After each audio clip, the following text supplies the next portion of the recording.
Hey, everyone, and welcome back to the show. If you're new here, this is the Cut It Out podcast, and I am your host, the Red Wizard.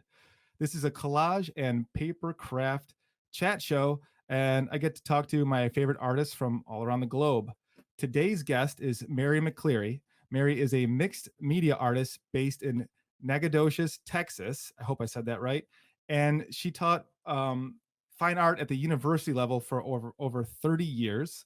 She makes these super awesome, intricate collages composed of hundreds of small, tiny bits. I'm so excited to speak with her, and we're going to be taking a look at a few of those today. Now, for the shameless plug, if you like the show, please like and subscribe. If you already make collages, please visit my affiliate store on my website. You get scissors, glue, all that kind of stuff, and I get a little kickback from Amazon. I also have free collage kits. If you've never made a collage before, you could download those for free on my website. Also, if you need any gifts for the holidays, or you need to buy your dog, whose name is Tuna, a really cool psychedelic poster, you could also go to my website and buy prints and other merchandise. The website is redwizardcollage.com, and I will put a link in the show notes. All right, let's talk to Mary.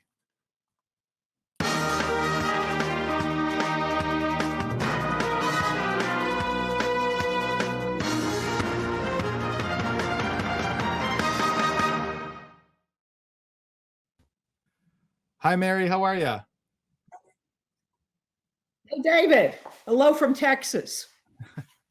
You know, I've never been to Texas, and I know that I'm really, really missing out. So I can't wait to hear a little bit more about the town you're from. Well, you're not from, you're born in Houston, right? Correct.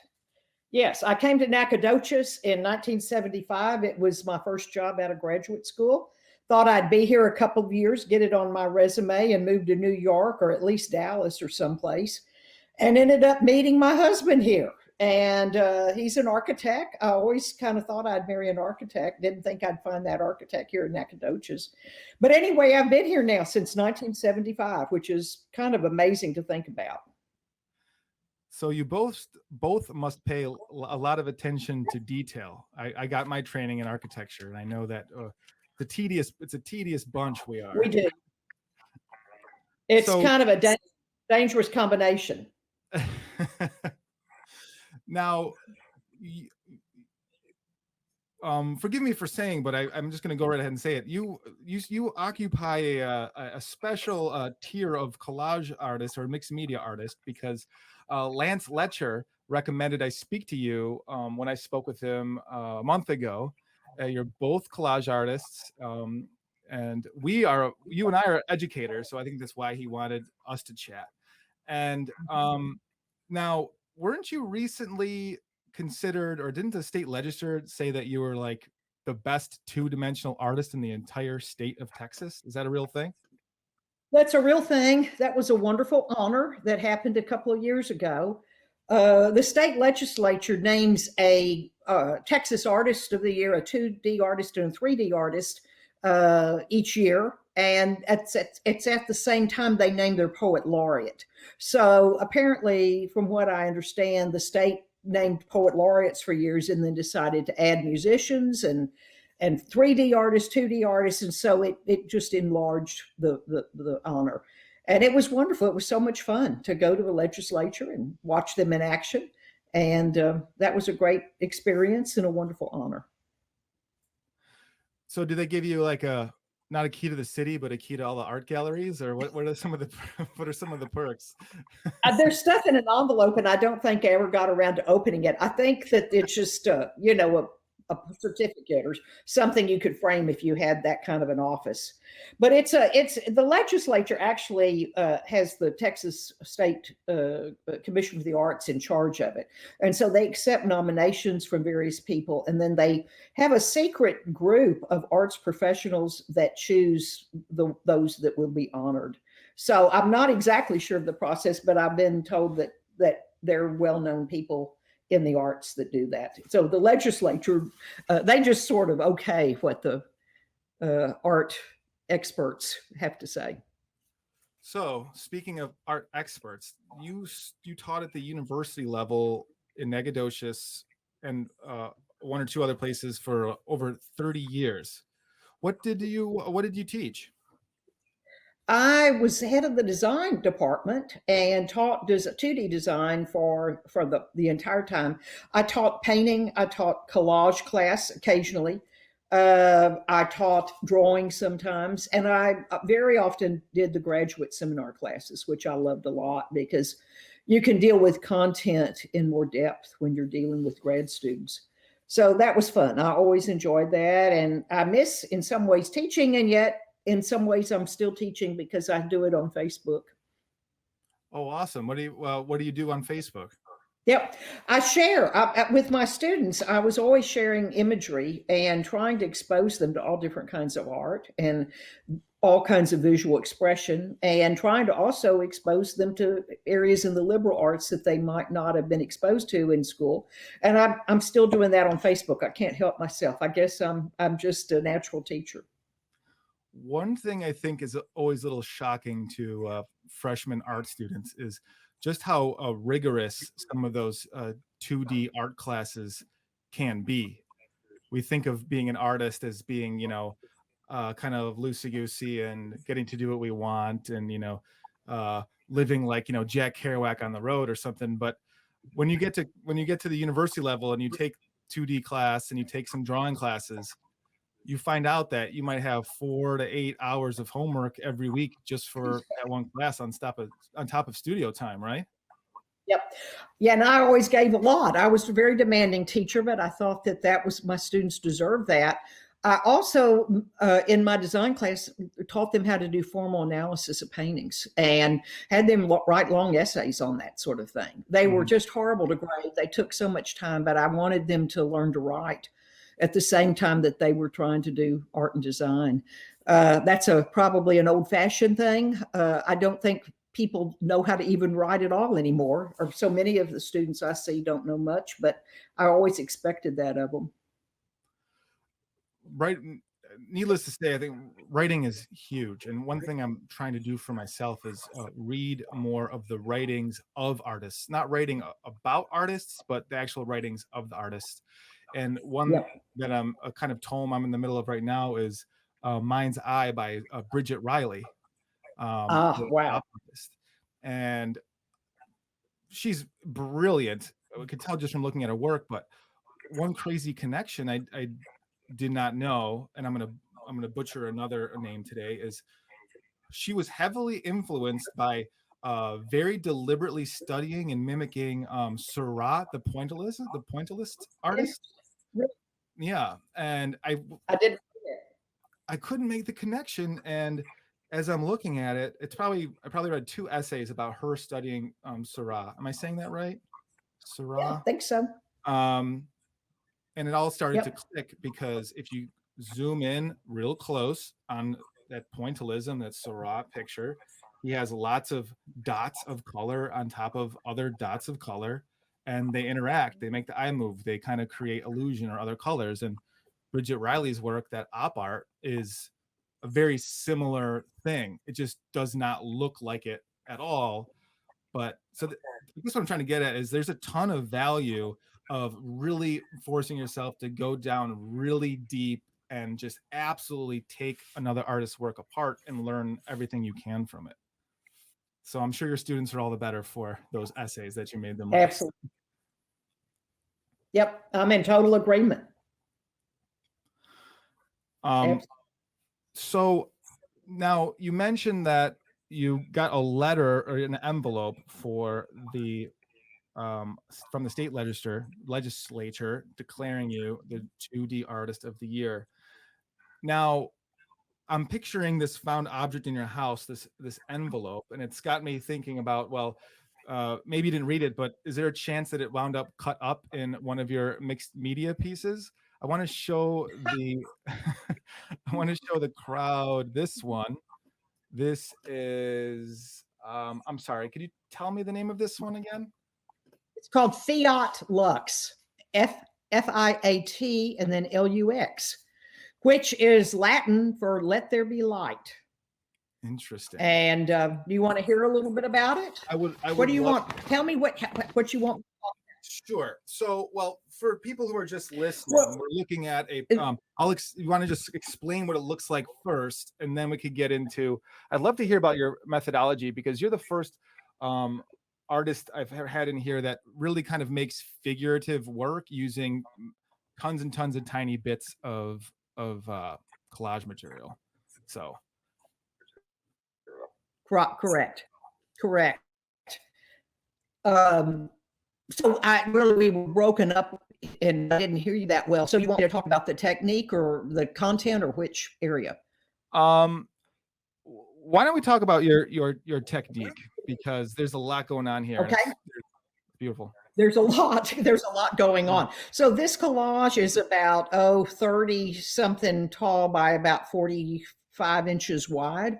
And it is made up of lots and lots of bits and pieces of various materials. A lot of the flowers are seed beads. There's rolled up paper that's rag paper that's been painted on both sides and then rolled up. There's a matchbox in the lower left-hand corner that says Fiat Lux. That's where I got the title. But it's not a real matchbox. I made it to look like a real matchbox is not going to be archival. So it's I made my own matchbox, but I bought that label. It's an old Matchbox label to put on it. There's just all kinds of materials. A lot of painted string, painted cording, painted sticks, painted cardboard, or really ragboard of various kinds. I think the clock is probably a real clock face, probably from a watch someone gave me. I get things in the mail from strangers, by the way, and all kinds. You may get things like that too from strangers. I never know what's going to be in the mailbox. The pearls around her neck are fake pearls. As I'm looking at it, I'm reminded myself of what these things are. I made the candles and the flames out of paper, I believe. The dress is made out of cotton I've sort of felted the cotton and then stained it. It takes the paint in a really beautiful way and then cut out the various components for the different colors. Wow. So that gives you a little bit of an idea. The face, the skin, all of that are made of tiny, tiny little bits of sticks and painted sticks that are combined in a mosaic sort of fashion. Do you draw these out in pencil before you create them? Yes. And this is every piece you see that has a human figure in it is in fact a portrait of the person. This was someone I knew who actually inspired this work when she sent or posted on Facebook, I think, the picture of her at a birthday party with holding a cake. And there was something evocative about it that I thought I could use. And so I had her come and pose doing this in a different outfit and with a different hat on and all of that. I ended up then making up this interior for her. But it was inspired originally by just a casual picture that she had put on Facebook that I found sort of interesting and then worked from there. I'd like to talk more about painted paper. It's something I don't know much about, but I see very often in descriptions of mixed media art. So painted paper sounds like what it is, right? You take paper, cardstock, and you paint it with a color. Yes. And Acrylic, and it's all, it's acrylic on various kinds of rag paper. And originally these things were very, very simple. They were abstract, and it was just a way to try to make something visually interesting. I was rebelling against the minimalism that was so popular when I was in school. And I can kind of talk a little bit more about how these collages evolved. Do you want to hear a little bit about that? Yeah, I would love to, especially if we were going to bash. Because I didn't just start doing complex figurative images. I was a printmaker all through school and doing everything from elaborate etchings to silk screens, many, many color silk screens, lithographs. Didn't do relief printing that much. And when I left school to start teaching, a friend of mine said, well, just start drawing and painting mixed media things and don't worry if they're good or bad. And that was a refreshing thing for me because I was always trying to do good work. And I worked on these things, and over time started cutting into the paper and flipping up areas of the paper, almost like an advent calendar, and then running string through them. And they were just abstract. They were inspired by folk art and decorative arts. I grew up looking at a lot of decorative arts, primarily American decorative arts, American antiques. I still look at these things a lot. That inspires my work. And over time, they got much more complex. And about 1983 to 5, the work started taking on a little bit more of a figurative element. And they became truly figurative, actually inspired by when I became a Christian and started reading the Bible as an adult for the first time in my life, and got very, very deep into translations and word meanings and all the commentaries and all of that kind of stuff. Mm-hmm. What an artist reads always affects their work. And so my work started becoming figurative, dealing with some of these biblical subjects that I had become so enamored of. And they were very simple at first, probably related more to medieval manuscripts, how flat those things are. And then gradually the work became more three-dimensional. So that's you maybe know more than now than you wanted to know, but that's the story. So it just became much more complex. So, and this increasing complexity and influence by reading scripture, did this happen while you were in school? While you were training? No, I was teaching. I was teaching. No, I was very much an agnostic for a good bit of my life, and decided to once and for all explore evidence for various worldviews, and was dragged kicking and screaming into the faith because I found the evidence something very compelling. And so that was not what I intended. That's not what you do if you're trying to be a success in the art world, right? That's that's not the stance most people take. That's why I asked about while you were training or in school, because minimalism was like the Inquisition, right? Like everything, whether it was architecture, art, everything had to be a block or a cube, and that was it. And I would imagine now I'm starting to see a connection, and tell me if I'm wrong. This kind of I don't know, lack of a better term, like in the mosaic effect that you have in your artwork does remind me of some old religious figurative work. Is there a connection there? Or? Sure. Awesome. Sure. Well, you can't help but associate them with the mosaics, say in Ravenna and various Roman mosaics, or even earlier ones. And there are just so many references. When I was I started collage though about 1978, and it was all very abstract and more influenced by architecture and the decorative arts, things like Oriental rugs, Persian miniatures, Indian miniature paintings, quilts, hooked rugs, Oriental rugs, porcelains of Chinese porcelains, all kinds of pattern-oriented things.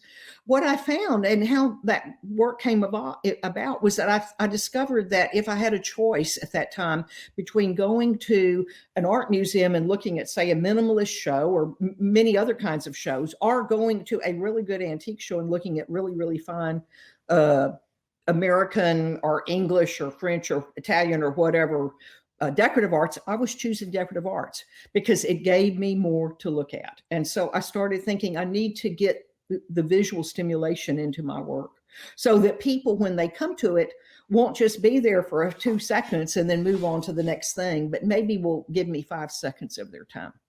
What I also want, though, is that it's not just visually compelling, but I want meaning to be built into the work. And that meaning becomes more apparent the longer they look. There's all kinds of symbolism. There's references of all kinds in there. I try to offer my viewer a feast, and they can take it or leave it. But that's what I think my job is to offer them something. I offer them my best, basically. I really like that quote. Offer my viewer a feast. That's something that you have in common with. You obviously do with all the visual stuff with your work. I mean, you offer the viewer a bunch.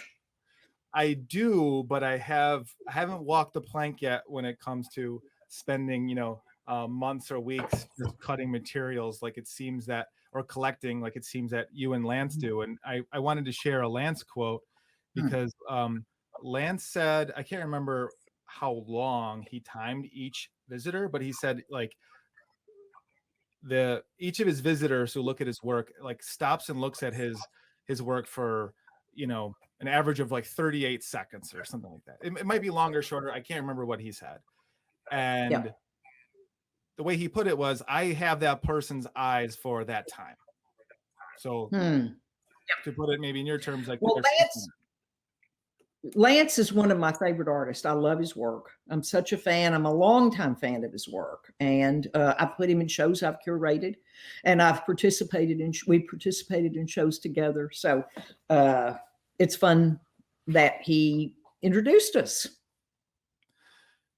Yeah, I'm so happy to chat with you. And I guess like the common thing I'm seeing as I'm getting to talk to very talented collage artists such as yourself is there's a ton of time spent in the minutia and the detail, and people can't not pick up on that. That's the common thread that I'm starting to see. The viewer, the buyers, they're picking up on it. And often in modern art, it gets like symbology and stuff like that gets overlooked. So I'm very happy to know that you survived a life in academia and going to college in fine art and not just making abstract blocky artworks. So I'm sure it was a hard fight for that long. Well, I did my share of bad Helen Frankenthalers as an undergraduate, but I also went to school at a time when we weren't taught basic skills. I am a self-taught artist. When I was an undergraduate, I had figure drawing with the head of my department, who had been an apprentice or something with Jack Torkoff.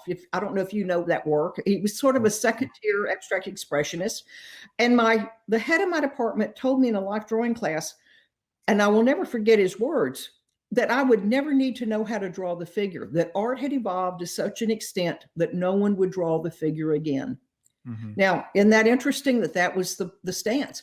So as an undergraduate, I learned about some printmaking techniques, but I was not introduced to many things except in art history class. Art history class was wonderful because we were really given content and rigorous analysis and study, and I'm grateful for those art history classes. The studio classes were I always have tried to give my students more than I was given as an undergraduate or as a graduate student. Yeah. It was definitely my training. I studied fine art photography, and I feel like half of the work that we were introduced to, other like the contemporary stuff, modern stuff, was like, it could only exist in a gallery. Like I love Robert Smithson work. I'm not sure if he's from, no, he's not from Texas, but there's land artwork. But how is a 21-year-old kid leaving art school gonna, get a project like going like that? I don't know. I sometimes I feel bitter about my studio experience for that very reason, not getting some of that more classical training. Now, speaking of like figurative stuff, I wanted to show your work called Departures. Okay. Which, tell me if I'm wrong, it looks like I'm looking through a rainy airplane window. That's it. Other airplanes. This is a fantastic. You're right. Yeah, this one's about 22 by 30. It's not as thick as some of the other work. It's probably about a half an inch deep. By the way, I use Arches 400-pound watercolor paper as my base for my work. This is composed. It's too bad we don't have a way to blow it up. If someone wants to go to my website, they can enlarge the work and kind of see it. It's made up of just hundreds of little seed beads, pieces of broken glass, painted sticks, probably some painted string in there, little bits of painted paper that are all put together. And it came about I'm sorry, 2018.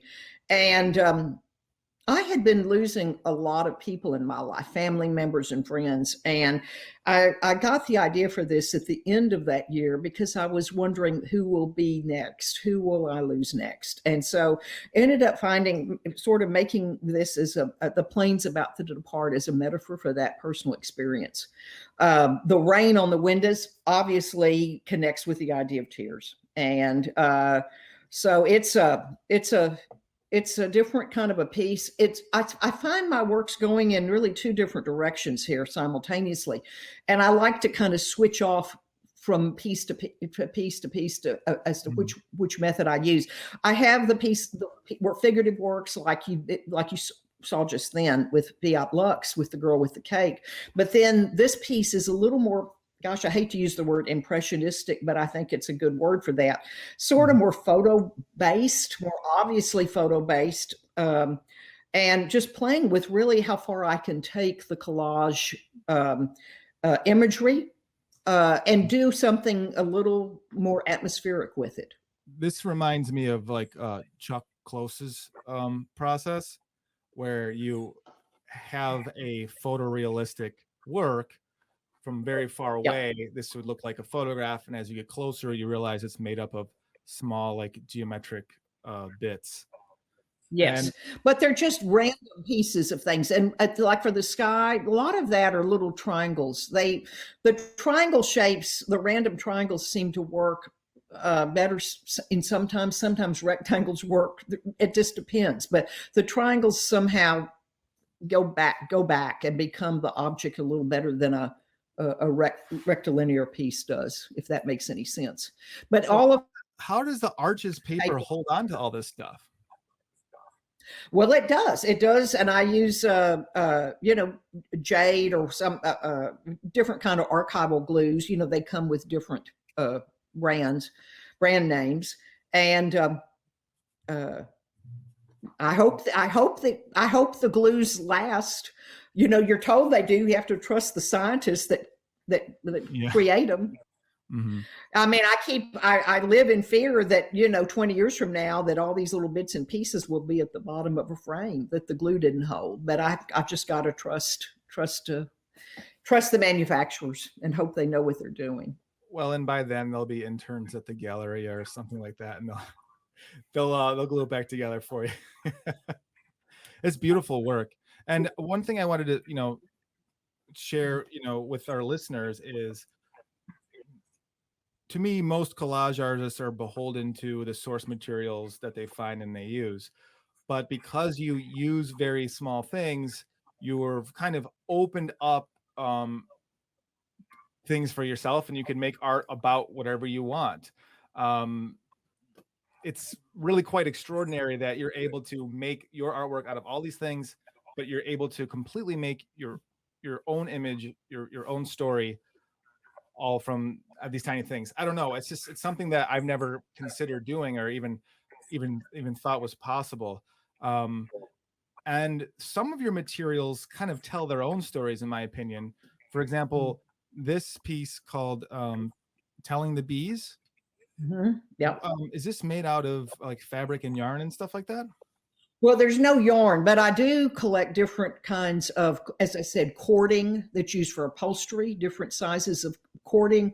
String, cotton string. I don't normally use wool, like yarn. I use cotton very often. That's actual basket that it's painted, a part of a basket I took apart that holds the flowers. Oh, wow. There is an actual paperback book there that I've sort of tried to make as archival as possible. The book, the title is Through a Glass Darkly, which is quoting from Corinthians, one of Paul's letters.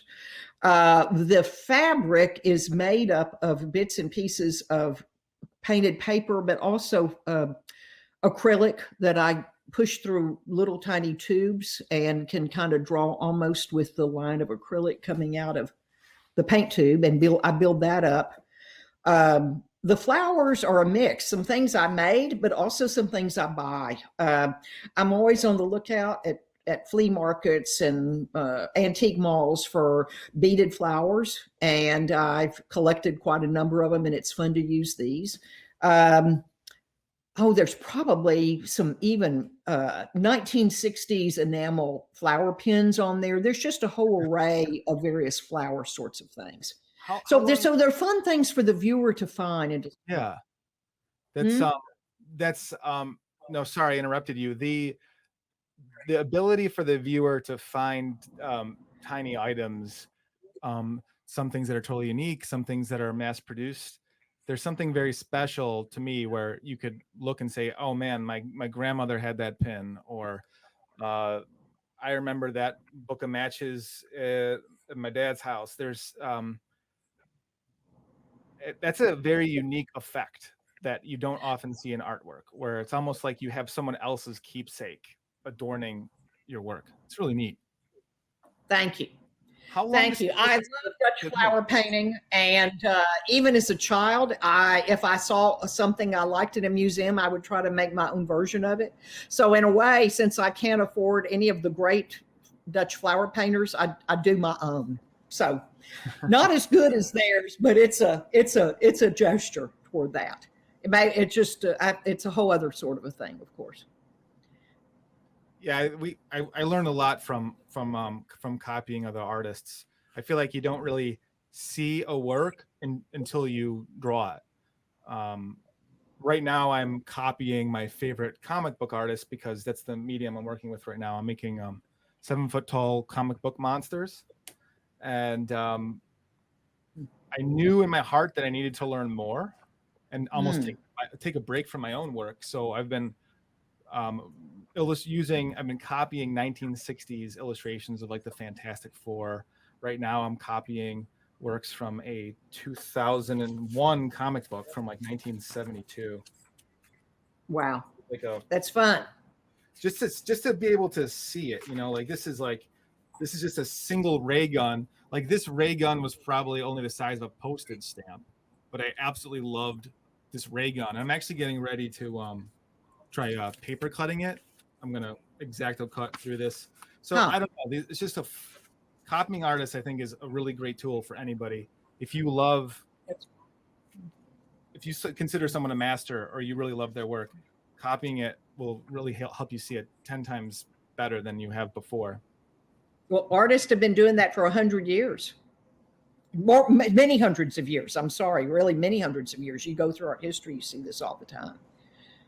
So could you share some advice for us? I know everyone wants to know how they could be a better artist. You taught people how to do it for over 30 years. You're clearly an awesome artist. Do you have any tidbits of advice for us? Yeah. I love getting advice. When you're 70 years old, you give advice, right? My advice. Here's my advice. If a parent comes to me and says their child likes to draw and all, I try to encourage them to take the children to museums regularly to see real and good art in person. I tell them to buy their children art books of good recognized artists to look at. I tell my students that they need to know about every kind of art that has ever been done in every geographic area in all throughout time. And that's a lifelong process, but everyone needs to be aware of the whole range of art, the whole range of choices we have, and not just be limited to what's been done in the last 10 years in the United States. Mm-hmm. It's just so much more fun to look at possibilities.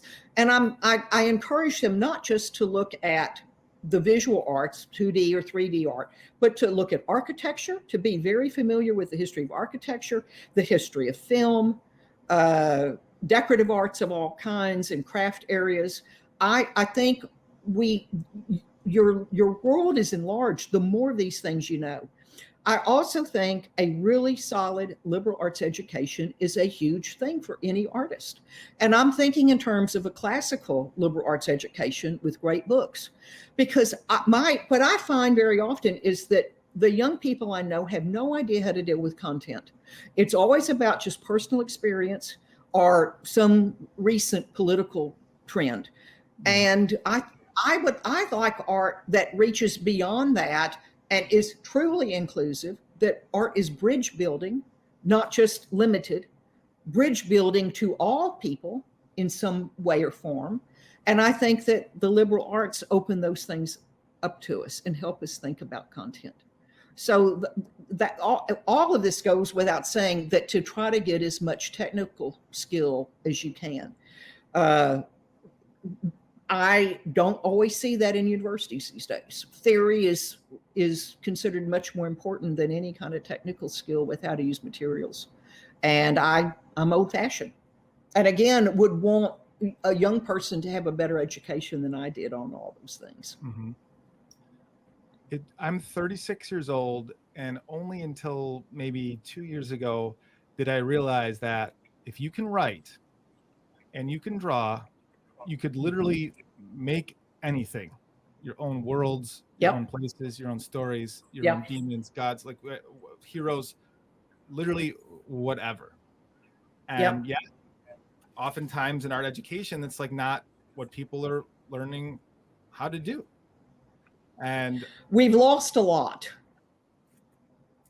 And I think it's even hard if you're hiring someone to find a teacher that knows these skills. You have people in various cities, especially up east, who are trying to relearn those painting skills, but and drawing skills. But a lot of times they have a hard time with content, and the content's kind of predictable and not very interesting, frankly. So it's hard. From time to time, I've thought, do I start my art school? But I don't have time to do that. Yeah. I spent the better part of about 3 years using collage to explore just a handful of philosophy books I read that I just like to think about. And one of them was actually, have you ever heard of Pierre Teilhard de Chardin? Yes. Read him many years ago. Yeah, so he wrote The Phenomenon of Man and the Omega something, I can't remember, but he was a Jesuit priest, I believe, who basically thought that we were evolving towards some kind of, I don't know what you want to call it. It's like evolution towards some kind of like religious theological thing where like mankind becomes super beings or God comes back, one of those things, right? He was a priest, and his stuff, and like Ken Wilber, another philosopher. He was not totally orthodox, let's say, in his views. Exactly. Yes. And I'm sure that probably got him in trouble with little orthodox. Yes. So, but one of my favorite things to read about, and still is scripture and old religious texts. So those are all things that I wanted to explore while I was in school. And I was also interested in empirically experiencing the divine, for God, if you will. So I was always interested in those things, but I remember feeling like it was a difficult subject to bring up in school because everything had to be so postmodern, and nihilistic, quite frankly. But I don't want to. I'm sorry. I don't want to get so negative. I'm sorry. I get negative about this stuff. But you mentioned, so if you have kids that have interest in the arts, regular museum visits to see good artists and real art from everywhere, all over the place, architecture, film, decor, design. Oh, and you also mentioned like liberal arts and great books. I think that's so important too, because ultimately as artists, we shouldn't just be talking about ourselves. We should try to be talking about everyone and what the hell is going on. We're kind of the eyes and ears, mouths of the world, so to speak. When I was in RIT, one of my favorite artists is this guy, Matt Ward. Matt, if you're listening, you're probably not. Hello. He's an odd duck, and he was from DC. He didn't have a car. And this is the kind of guy who he had to rent a camera from the school every time he wanted to take a picture. And this guy would go out and he would take a picture on campus that you couldn't even tell. Like, he would wait for like the misty rain or the fog or the lighting to be just right. He would perch like a wildlife photographer and just wait for the right moments.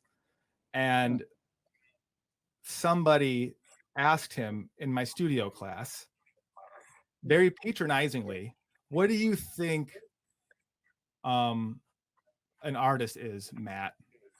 And he responded, to be the eyes and the ears of a greater being than I am. And Interesting. I tell you what, he just certainly could take fantastic pictures. I thought his stuff was much more interesting than people that use art as their own like personal diaries for their own neuroses. Yep. You know. So I agree. You know, we're all finite. And if I was just going to be expressing myself, I would run out of material in about 1.5 minutes. It's much more interesting to look beyond myself at subject matter and ideas. And if you do that, then it's infinite as far as subject matter. I think in some advice ever given to an art student is express yourself, because we can't help but express ourselves. It's automatic. We can't help but do it. You know, in school, in elementary school or something, a teacher may tell everybody to express themselves. If they're expressing themselves, really their personal selves, the work's not all going to look like Jackson Pollock, you know. But when people are taught that, it all looks alike. It's sort of a formula for, quote, expressing yourself. Sure. It's better to look out and look beyond us, look beyond ourselves into something bigger. And to things, again, that connect with other people. We're bridge builders. Once again, we're bridge builders. Yeah, I think if 5 of us are in a room and we're just take a figure drawing class, we all draw the same person, but the result is going to be a mixture of our own vision and our own weird mixture of empathy and observation. So ultimately, we all have our own style. Yep. We all have our own expression, but that doesn't need to be your focus. Your focus is communication. To me, is communication and connection. Correct. Right. Absolutely. Absolutely. I really like I wrote down the list of all of your advice bullet points. This is fantastic. I have a 2-year-old son and a 5-year-old daughter.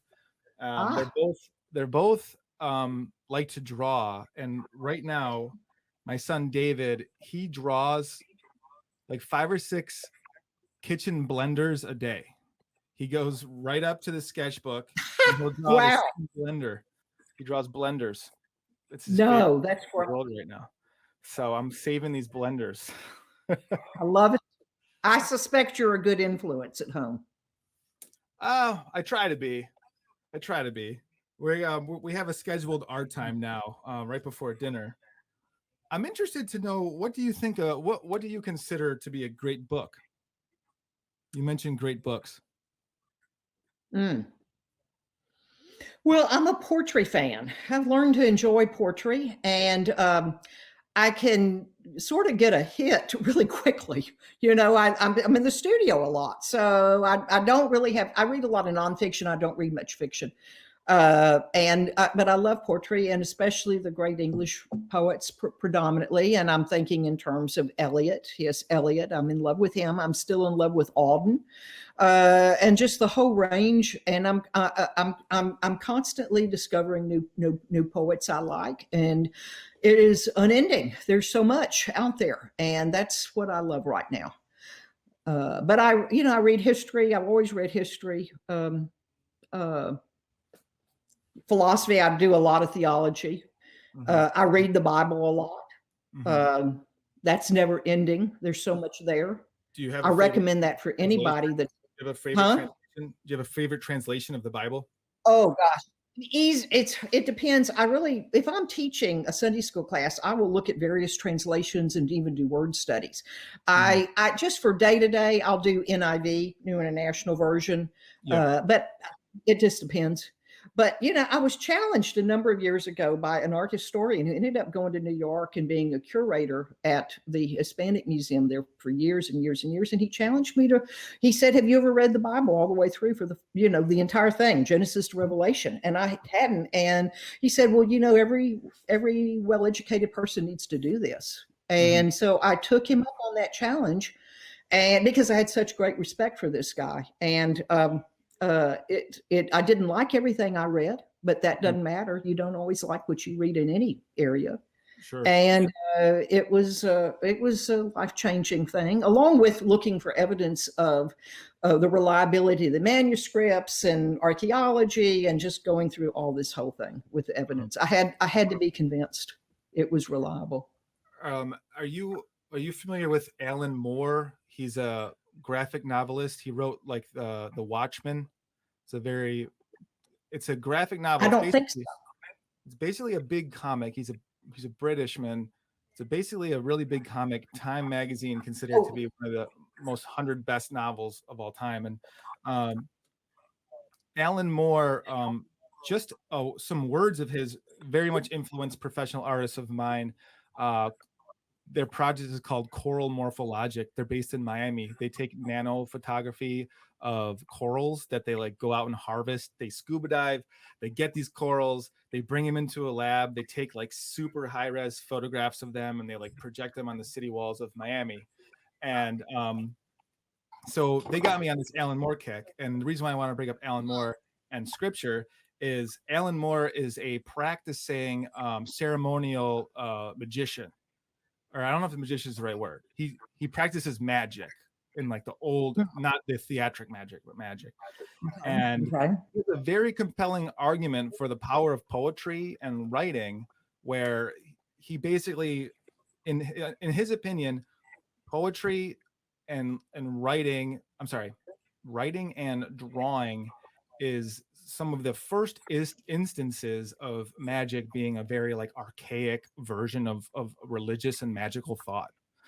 And he literally believes that the practice of telling stories and like creating stories is like the closest thing we have towards magic, in that we literally impart ideas into other people's consciousness just from writing things down or drawing them.